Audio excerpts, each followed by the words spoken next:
Welcome to the Everything After podcast. I'm Rob, and my guests this week are Bridget Stiebris and Haley Blomquist Waller of the Chicago-based indie rock emo duo OK Cool. They self-describe as depression rock, but I gotta say, I find a lot of your music peppy. Is that a bad word? Peppy? I love That's that. funny. Thank you. Peppy. I love peppy. Yeah. Hey, thanks for being on the show, though. Oh, yeah, thanks for having us. Oh my gosh, of course. I'm actually looking up the definition of peppy right now. Okay, lively and high-spirited. Yeah. Can it Yeah, be? I would say spirits aren't high, but it is lively.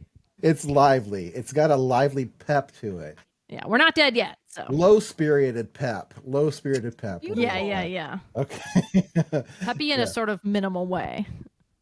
Yeah, because it certainly deals with some of the sort of lower emotions, I would say. It's on that scale, but as far as like, it is rock still. It kind of you've got a lot of rock going on. Like you really rock out. I've seen some of your videos. We do really try to rock out. That is kind of something we take really seriously here at OK Cool HQ.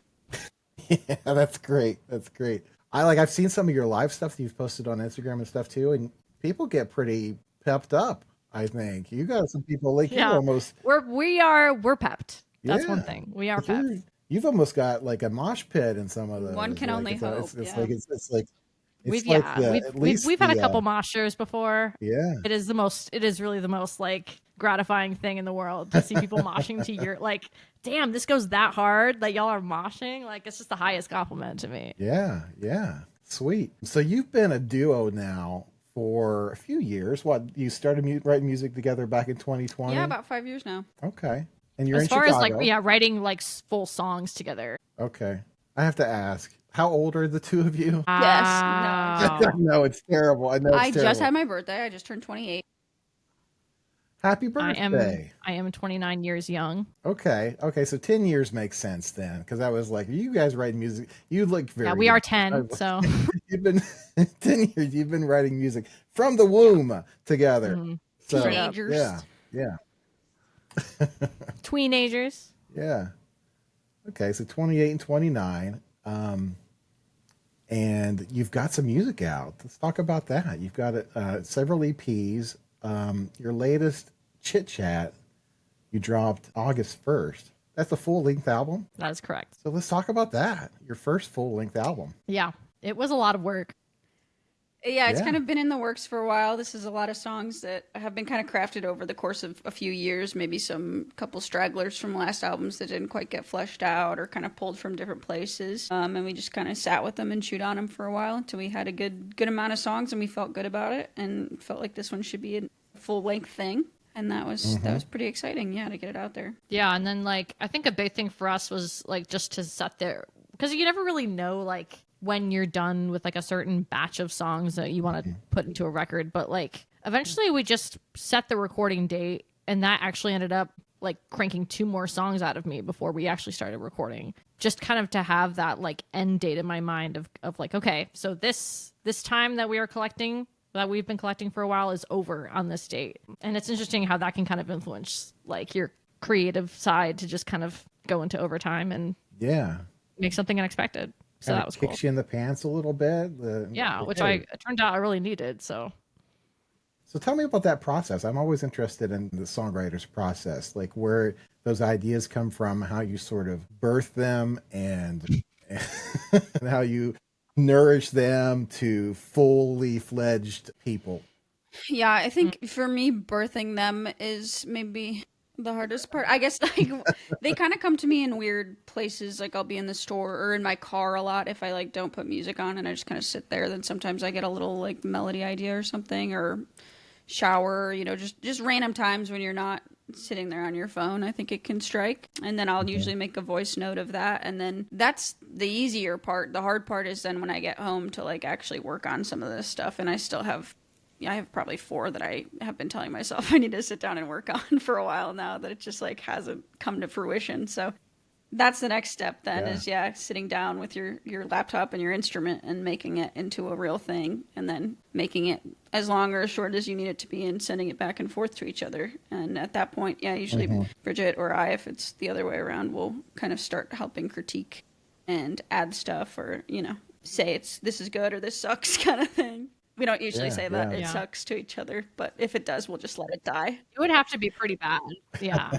I think hopefully we are only getting better at doing this and not worse. So I think we're trying to just kind of like narrow that possibility of suckage, which I think has been really effective for us. And Bridget, is it pretty much the same for you? You get an idea, you sort of work on it by yourself for a while, and then you reach out to Haley and for her input, and that kind of takes it. Yeah. I really have to force bit, myself to come up with new ideas, because I feel like every now and then, sure, like I might like put down a phrase or two in my notes app that might become something, but like it is really challenging getting myself to take it so seriously that like I have like an afternoon free and I plug all my stuff in, and then I feel like I'm getting somewhere if I try to record something. And the hardest part is always like just making something that I myself like enough to keep working on. Mm-hmm. Just because, like, I don't know, like, again, like we are like very new songwriters as a whole. So I feel like, I don't know, that's kind of why we took so long to ramp up to like a full length record and like longer songs, is just because like I think this has just been kind of us figuring out songwriting very publicly. Kind of what this band is just like, I don't know, we're just trying. Look if you want, So are there any songs on this new album that are distinctly Haley songs, distinctly Bridget songs, or do they all have sort of a little bit of both of you?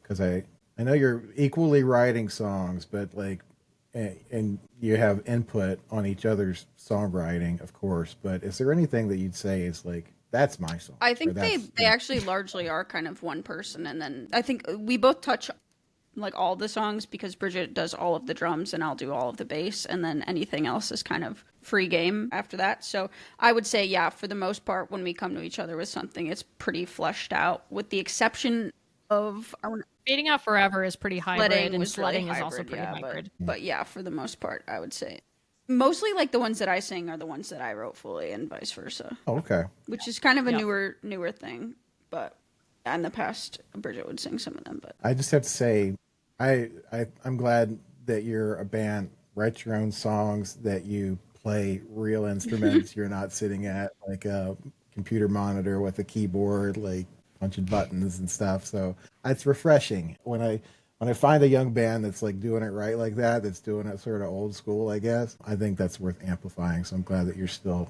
rocking out like the way that I think people should rock out. I think it's just like credit to being raised as like growing up playing music and stuff, and taking little music lessons at different schools, little music classes or whatever that we went to. Yeah, tell me a little bit about that. Growing up musically, like what influenced you to want to start a band, and how are you two best friends? I would just imagine you're best friends. You've been in school together all your life. No, we didn't grow up together. I met Bridget when I went to college. I asked her to join the band that I was in at the time. I was looking for a drummer, and I found her online. Actually, Facebook, so shout out Facebook. But yeah, we've been friends since then. You, Mark Zuckerberg. Yeah, but before that, we had never met before that. And we both went to kind of our own little music classes. I went to a place called El Rey, which was like 30 minutes a week, kind of just playing guitar. And the owner there put me in a band with a couple other kids doing that there at the time. And it just kind of all went downhill from there. I was in like a rock, it was called Rock Academy, but it wasn't like a chain or anything. It was like just a one-off like little shop in my hometown that put like middle schoolers and high schoolers into bands together, and like we just learned cover songs with each other. And so yeah, in that sense we were both kind of doing our own little music schools in parallel universes. Kind of like but School yeah, of and Rock then kind of once thing. Is that yeah. what like a School of Rock? It's like independent school of rocks. Yeah, pretty much as close to it as it gets. And yeah, and then I got to college, and like I just kind of wanted to start drumming for real, but I just didn't really know where to look for it or what I wanted. And then the opportunity presented itself, and I decided to give it a try. I think like my thoughts was just kind of like, whatever happens, like I do want to get more experience like playing on stage. I mean, I had my rock school, but it's so different when like you're playing original music versus cover songs that everybody knows. So it was a huge step forward for me. Yeah. So what made you want to be a drummer? Oh my gosh. Well, I don't think it really clicked for me until the version of Guitar Hero came out with the fake drums that you could play. And I remember trying that out and just feeling like really good.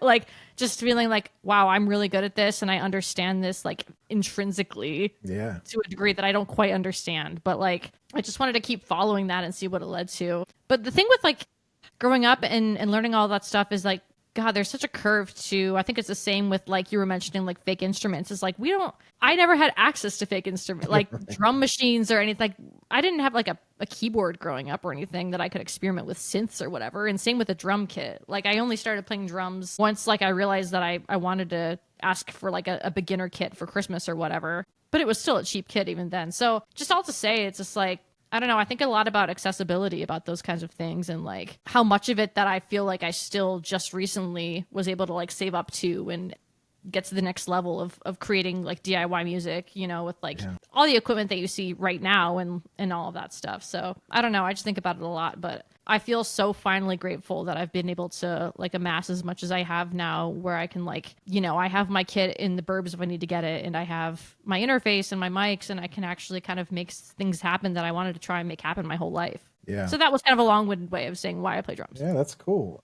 You know, kids asking for drums like from their parents, it's like almost like a meme. Like it's such a stereotype, right? But were your parents supportive of that? Because it's always like the parents are They were, and they're really nice for that because I made a lot of noise. I made a lot of noise, and we put them in the basement, but like it wasn't sound treated or anything because that costs a lot of money. Right. And so every time I wanted to play, I would just make sure with everybody in the household that I could play for an hour, and they'd be like, "All right."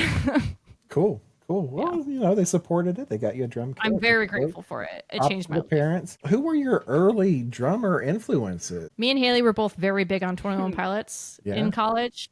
And I think till this day, I mean, Josh Dunn of that group is a huge influence on me. I just almost can't even explain it, but I think that his style is so like, I think it is so engaging and it's so fun. And all the parts that he writes are so much fun. So he was always a big one for me. And I think just like kind of in general, bands that are just like punkier and louder, I feel like I always really resonate with the drums. So bands like Pup, there's an amazing drummer in that band. Bands like Joyce Mann always have great parts. Yeah, that's kind of you cover Pup the band sometimes in concert, which I think is really cool too. Yeah, they rock. Yeah. Haley, same question for you. Like, tell me a little bit about what inspired you to pick up a guitar. And you play guitar and you play bass. And Bridget, you also play guitar in addition to drums, correct? Yes. Yeah, I started guitar, I think 3rd or 4th grade or something like that. I got a little guitar for Christmas, and I had seen one in a store, and I thought, that's so cool, I want that. And I didn't get that one, but I got a different one, and that's okay. That was not the point of getting that one. But I ended up taking music lessons after that, and I think just like they would do these little showcases where, you know, you play a couple cover songs in a bar for your parents and all the other kids' parents, and it just was very exciting every time. It was like, you know, I wasn't the sporty kid. I wasn't doing those other things, so that was definitely something I glommed onto at that point. What was your first band and when? The music school owner there, he put me and 4 other girls that went to that school into a cover band called Serendipity. They're still kicking around. Huh. Yes, but we did that, and we did like cover band circuit, kind of playing festivals and stuff, and we would do a ton every summer, and it was great. I mean, it ended up being like a kind of a summer job that I never had to be a lifeguard or whatever because I was there playing cover songs, which is was fun, and that's actually the band that I grabbed Bridget for when I went to college, and the group was kind of all splitting up and going their separate ways, and we wanted to keep doing it, a couple of us, so I grabbed Bridget then, and we did that for a little while together. So I have to mention this because your Instagram profile description, call yourself Little Music Muppets. And that's true. Right? Yes, I would say that's accurate. And I almost expected, Bridget, you to say that one of your early influences is Animal, and the Dr. Teeth. And that's a really good point. Yeah. I didn't find out about Animal till way too late in my life, but once I did, I resonated deeply with that character. You're just not from a Muppet house. I'm not from a Muppet house, but I grew up in a Muppet household. Yeah. Well, if you haven't seen it, that latest Muppet show that they did with the Dr. Teeth band, that stuff's fantastic. I love the Muppets. It's a great name. Yeah. Electric Mayhem. So tell me a little bit about more of your musical influences. So we talked about who you were listening to as you sort of picked up your instruments, but I asked you in your homework to give me an idea of some of your musical influences. Some of them I thought were a little surprising. Really? Which ones? I don't know. They're kind of all over the place, but no, not really. It's I don't tough. know. You I say wouldn't pick say that. five of the greatest albums. It's kind of a hard to think Yeah. on.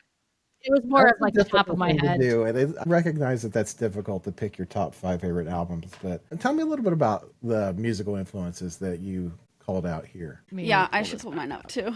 Let's see. Okay. Yes. So I said American Idiot by Green Day. Mm-hmm.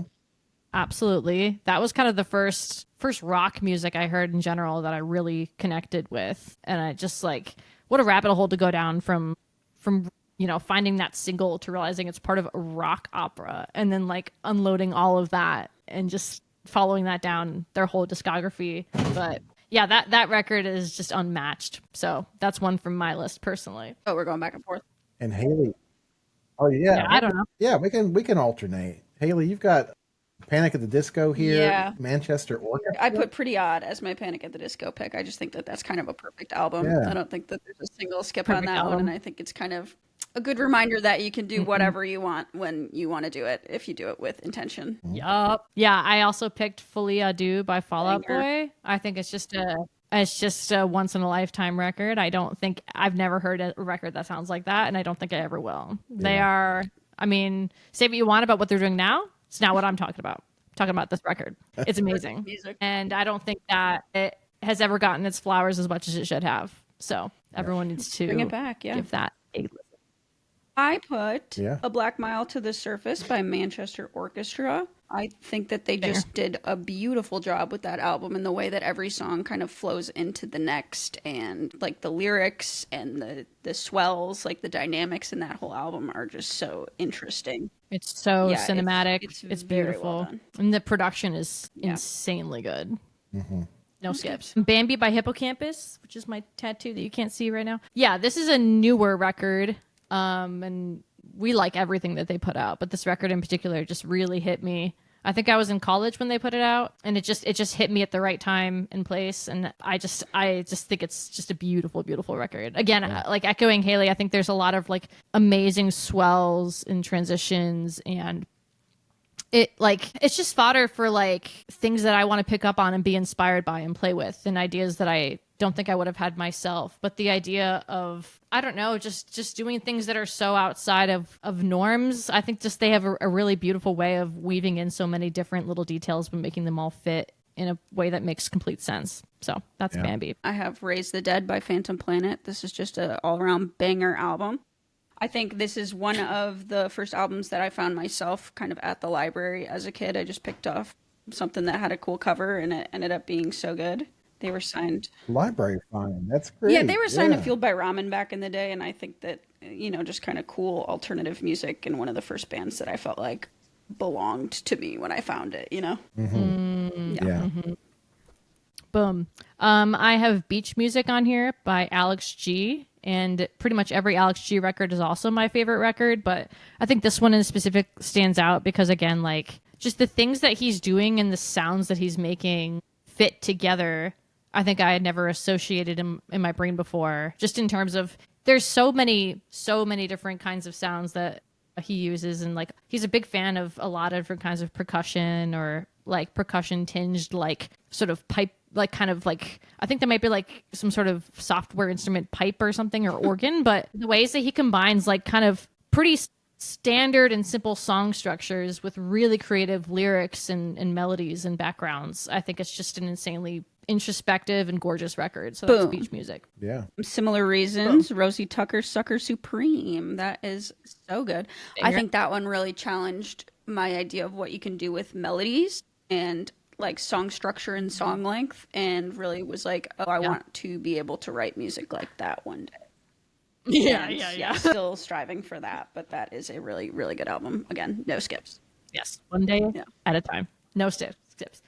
The last one I have on here is Peripheral Vision by Turnover. And this is a little bit of an older record. I think I got into this in high school and never got out of it. I just think that I usually listen to things that are a little bit heavier, a little bit like just some distortion on the guitar or whatnot. But like, this is a record that I think, oh my gosh, it's just like a complete sonic experience in like the heaviest of terms. It's just like the reverb. I think it's like recorded on like they use like Roland amps. So I would imagine that chorus amp, but it's just such a beautiful record to listen to. It's very dreamy. It's very calm, but it also has like amazing drum parts. I love the arrangements. I love how his voice sounds. It's just so dreamy. So Boom. that one's up there for me. My last one is Patience Moonbeam, which is the newest Great Grandpa album and is so Banger. lovely. I was in kind of like a little music rut where I, wasn't enjoying listening to music, which happens to me from time to time. And then this album came out and I was like, wow, I love music so much. And it got me out. Music is So life. good. That's a good thinker, great lyrics, great melodies, great everything. So Yeah, well, great picks. thank you. Really good stuff here. And thanks for running us through that. That was really Yes. cool. Yeah, of course. So they say that, obviously, that, you love these albums, and they say that imitation is the greatest form of flattery. So talk a little bit about how you're pulling from some of this influence, you feel like, how that's being represented in your own music.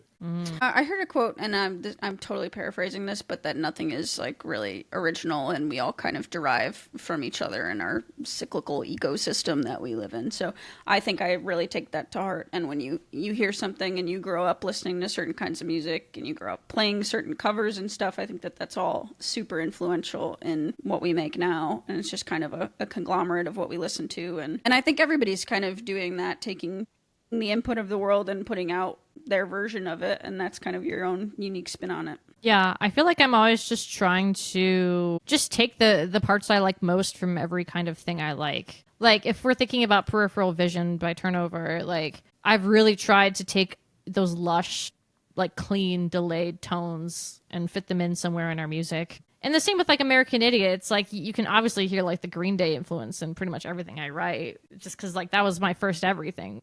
Like most of my chords are going to be power chords, or I don't know, or, even down to like strumming patterns that I think he kind of put into the mainstream, like, believe it or not, I feel like that band as a whole is such a blueprint for anything that I lay down on top of it. And I think with like bands with like Hippocampus and Alex G, I think it's more of kind of an overall inspiration to just like do weird things and be weird and don't be afraid to try something out and experiment, because I obviously love when these people experiment and try things out. So maybe I could even love something that I experiment with and try out. Kind of gives you permission to be a little weird sometimes and to take a risk, go out on a limb. I think that's great.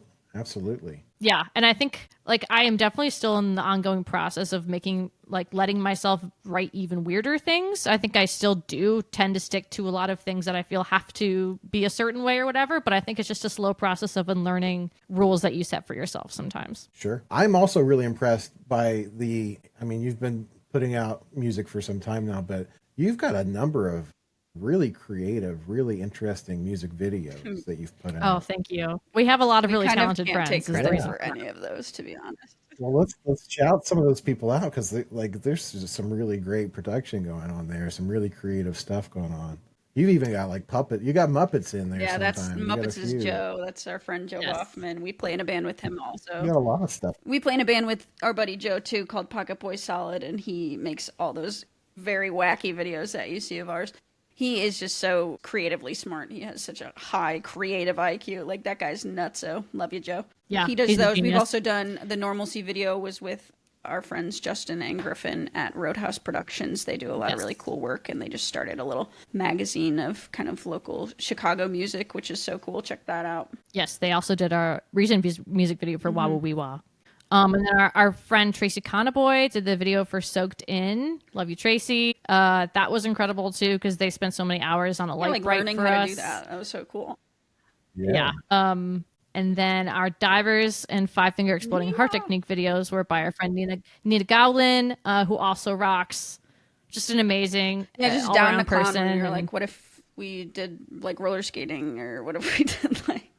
Yeah. What if we played on our DS? I think that's the most time? ideal we've ever thrown at it, is literally those two sentences we've said, and then like she ran with that. And with the Joe stuff, we said almost nothing, and same with Justin and Griffin, we Yep. Almost nothing. Yeah, we don't really try. To me, We it don't feels really like try kind at of a all. completely different art form, and like I trust a creator who has that. And if you like someone's style and whatever, then like what do I have to lose? You want to put your spin on this? Great. Yeah. Yeah. Has there been any instance where you've resisted any kind of vision from the video team? Because I mean, visualizing, you write a song, it's different, like putting it to picture, right? Like you said, it's a completely different art form, but has there ever been a case where you're like, that's just not how I visualize that song? I think so.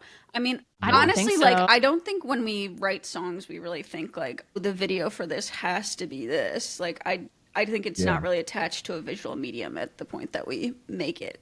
You know, I think the visual form of it, the video form too, I think adds to that peppiness we talked about earlier, because you can't watch those videos and not feel something. Yeah, and I peppy think sort it's of- they're just nice to fun hear and somebody's energetic. to and- hear somebody's own take on it. Like, what do you get out of this? And like, oh, that's cool. Yeah, I can see how you'd get that. Great. Yeah, yeah. Yeah, I think almost by default it's just going to add another dimension because you're adding in someone else's entire I perspective don't think to I the would want a equation. video to be so literal to whatever lyrics I made either. Like it doesn't really feel like our style, I guess. Too on Yeah. the nose. Yeah. So you guys got some upcoming shows. Yes. Do you play mostly? I mean, I know that we mentioned before we jumped on the call that you had come through Cleveland, and I had missed that opportunity to see you. And I was bummed about that. But let's talk about some shows you got coming up. And when are you coming back to Cleveland? So we can't tell you yet, but if anyone is interested, we have a newsletter, and you can follow us on Bands in Town to get notified about our shows, as well as I think Bandcamp will do it, or Instagram, Facebook, all that stuff. But we typically usually play in Chicago locally. And so I don't know when this is coming out, but September 19th, we are playing at Uptown Fest in Chicago. And then on Halloween, we were playing at Lincoln Hall in Chicago, supporting Yada Yada for their record release. What is it with these Halloween shows? I've talked to so many people that are doing Halloween shows. Something to do. It's fun, dress up. I don't know what. Do you always dress up? I saw a video where you were dressed up in costume, and I presume that was last year's Halloween show. Do you have costumes picked out for this year's Halloween show? In development. Yeah, not yet. We're working on it. I think it's coming soon. Well, you got to get on that because it's coming up fast. I'm working on it. We're in spooky season already. People I are know. already doing their Halloween decorations and stuff. I know. You love to see it. I gotta get mine out. Yep. Slacking. Yeah. Is that your favorite season? Get out the Halloween, ironing board. Spooky season, fall? But decor wise, maybe. But I'm a sucker for Christmas. It's so cozy. I get a real tree in my apartment, even though that's not practical. You have kind of a Christmas song, don't you? You have a Christmas music video too, right? Oh, Yeah, we I do. don't. That's right. I think there is a lyric of leaving up Christmas lights or something. So I think Joe took that and ran with it. Yeah, yeah. Would you ever put out a Christmas album? Never say never. I think that would be kind of. I'm personally. I ready think that would be never. almost an impossible task just to imagine writing multiple Christmas songs at once. But you never know. So one thing that we like to do on this show is to kind of manifest a little bit and talk about like what you sort of see as next, but also just sort of put on your dream hat and talk a little bit about, like who would you want to be out on tour with? Who do you want to be on stage with? That sort of thing. Like what's the big goal here? That always feels like a hard question to me. I don't know why. I feel like we take things as they come and it feels fun and exciting every time. And otherwise, I'm just rolling with it, I'm excited to play at Lincoln Hall. I think that stage is always very exciting. We got to open for Cheek Face a while back there, and that was so cool. So stuff like that, I think being able to be like the local opener for huge acts is very exciting. Yeah. Yeah. It'd be cool if we were an opener on a Salt Shed show. I think That'd that's be my cool, next yeah. goal for us. Yeah, that would be insane. I don't know if you're familiar, but I think it's like a 1,000+ cap venue that we have in Chicago. It's pretty new and it's gorgeous and it's huge. And that would feel insane. I love playing outside too. I think we've gotten lucky a couple times this summer, and we get to again on Friday. So I love doing that. That always feels very cathartic. Yeah. Where did you play absolutely. when you were in Cleveland? Was it Drag Shop? What was that show like? That was a cool spot. I love that place. Surprisingly Yeah. good turnout for what was that, a Wednesday night? Yeah. Like a Wednesday, yeah. And good group of people. Everybody was like engaged, and we had some people come out and bring their friends and family, and I thought that was sweet. And yeah. Awesome. The bands were so good and the beers were huge. 10 out of 10. What Any other stories from that tour, from being on the road? Some of the spots that you hit that you felt like were iconic? Some of the people that you met? Fans that you were surprised to meet? We got to go to Brooklyn, which is kind of the farthest that we've ever been, and that was crazy to see New York. I've never been there, and Bridget said she hasn't been since she was a kid, so that was kind of wacky just to like explore the city. I think just, getting to hang out with your buddies and go to different places and kind of like wing it along the way is the fun part of tour. Yeah, I thought honestly like every venue that we played was iconic in its own way. Because in Philly we were at Silk City, and it's a cute little diner slash venue slash they have like a little beer garden, and that was just precious. And we played a house party in Pittsburgh, and that was awesome and so cool and so fun. We had a dance floor that was going Very full hot steam in there. ahead. And then we played this awesome room in Brooklyn called Baker Falls, and it was the cutest thing in the world, and they were very, very sweet there, and all the bands we played with on tour were so good. So what's your like tour gear setup like? What's your bus? What do you drive? We're gonna go ahead and rent the cheapest minivan we can find. We're gonna go ahead and rent put that on the minivan. credit card Yep. and pay that off later. That's the plan.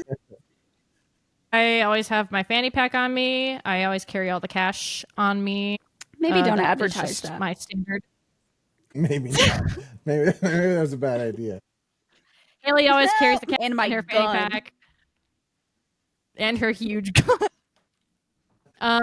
We try to pack light, like kind of as minimal gear as we can, and gear share along the way. So that doesn't always work. I did have to bring my amp this time, even though in reality I probably didn't need to bring it because it turned out there was an amp at every show. But these miscommunications Better safe happen. than sorry. It wasn't a miscommunication. We just didn't hear back in time. We had to go it's ahead tough and because we have to fit it all in, and then we also have to you don't want to. We bring in our gear every night because we're not trying to get gear thefted like some other bands out there have definitely been. So that is not fun loading in and out all the time. worth it for the security though. Pack Yeah. as light as can be and make it work is kind of the mantra. Gear share is key. Yeah. You travel That's with basically it. you have a roadie. You travel with somebody to help you with the gear, or is it just the you two on the road? Hell no. Josh and some guitar. Josh and Tommy, yeah, they play drums and guitar for us live. So they are our roadies and band members. Yeah. So I mean, the two of you anyway, a duo, like you're fairly mobile. Like you don't have Thank to you. carry too much stuff with you, right? You can you can get places. I would say I'm agile. But like you said, there's a minimum amount of gear that you have to bring. But what I'm interested in, you hear about like the sort of the quirky things that like, the big artists, they get too big and they have the things in their riders, where they have to have all green M&Ms or something like that in Yes. We're not quite Oh, there yes. yet. in the green room and stuff like Not that. But quite. but what are some quirky little things that you feel like that bring you luck on a tour? What do you bring along with you that you feel like is maybe it's not a necessity, but it's something that you feel like more comfortable if you have it with you? Is there anything like that? Bring our own pillows because you never know if you're going to be on a weird Yeah. floor. Little Make sure to bring your pillow. games to the to car. the car. Yeah, Bridget did lose a pillow in New York. We think it happens. I lost a pillow to New York City. It can happen. Concrete jungle where things are made of. Keep an Yeah. eye out for that for you. A good Yeah, book. it's We not- stopped in, I think, in a bookstore in almost every city, which is fun and sweet little way to tour around. Some games for the car, kind of thing. My lucky iPass, Yeah, which didn't track. didn't great. track the entire time, which was great to find out today. But very lucky. I also always put an air tag in the vehicle, but I'm not telling you where. Good idea. Learn your lessons. Yeah, and hand sanitizer, things like that. This Probably tour always I wanna- did buy Clorox wipes and wipe down the mics because I feel like every time we tour, somebody's getting sick from sharing mics, and this time nobody got sick. So that will be a must going forward. Yeah, we've been keeping that thing on us, so we bring our lucky Clorox wipes. We're everywhere we like go. old now, like we're like adults and we're just kind of Oh like, my god, I'm 29 yeah, years but you're young. not. We're not saying like Yeah. "There's crazy booze in my flask. Like we're like I need my wipes and I need my pillow. Okay. crazy wipes. Neither of you mentioned like a stuffed animal or anything like that, so you're growing up. Yeah. I wouldn't want to lose that. No, I would have lost that in New York. I can tell you that much. So one of the things I always like to ask, because I'm a pretty big movie guy, and I get a sense of like who people are by asking what their favorite movie is or something that they've watched recently that they have some thoughts about. And so I got a couple from the two of you, and I wanted to ask Haley. You one of the ones that you mentioned was 13 going on 30. You're both almost Thank 30 you. now, so Not yet though. not quite. So you're not as separated. You're not as distant from the 13-year-old you as Jennifer Garner was in that film. But if you were to go back now and be 13 again, you think you'd do different? Oh my God, nightmare. Yuck. I don't know. I don't think I was like how she is in that movie where I was like dying to grow up or anything. I think I actually maybe had a little bit too much of the opposite where I was like, no, I have to go do stuff. But I don't know. I think being 13 is gross. And I think I would just say, tough it out. Why is that one of your favorite movies? It's a fantastic movie. That came on the TV this past weekend and I was watching it while I was at a hotel. So I was just like, they don't make movies like this anymore. And I know people say that, but it is true. A real It film. is like kind of like silly, like mid-budget movie, like just feels nice and enjoyable. And I think everybody can kind of relate to, you know, being a kid and feeling out of place or vice versa. So I think that it's very charming and you don't have to take it too seriously. It does have I think probably the right amount of awkwardness in it. Yeah. But, you know, Jennifer Garner, like, that seems to be pretty open to going there and just being goofy and awkward on camera, which I think has a lot going for it. I think that works for it. And then Mark Ruffalo's in it. He's too, great. So Yeah, it's just very charming we love him. and doesn't take itself too seriously. And I feel like now you get a movie and it's $1 million art house film or it's a Marvel movie that sucks. No offense. So Yeah. yeah, that was just nice to see this weekend. yeah. And Bridget, The Lion King. Are they doing too much with The Lion King, do you think? Yeah, I mean, the absolutely. original one's great, but like, They'll just do too much, period. They're just doing too much. how many Lion King movies do should've you stuck need? with Did Hamlet. you watch Mufasa? Have you seen all 17 Lion King movies they've made? No, because I'm a purist. Only 1 and 1.5 is allowed in this house. Okay. Yep. Yeah. Yep. All right. Don't get it twisted. I just like to put on repeat that scene where Mufasa dies. Just watch that over and over again. Does that get you Why in the would you do right that to sort yourself? of songwriting mood to do your depression rock? No. Nowadays I kind of just have real life events happen, and that's usually enough for me. That's true. That's true. I mean, at this point, isn't like all music depression rock? Just about Not all of it. Maybe Happy the by best. Pharrell. Yeah, that sure isn't.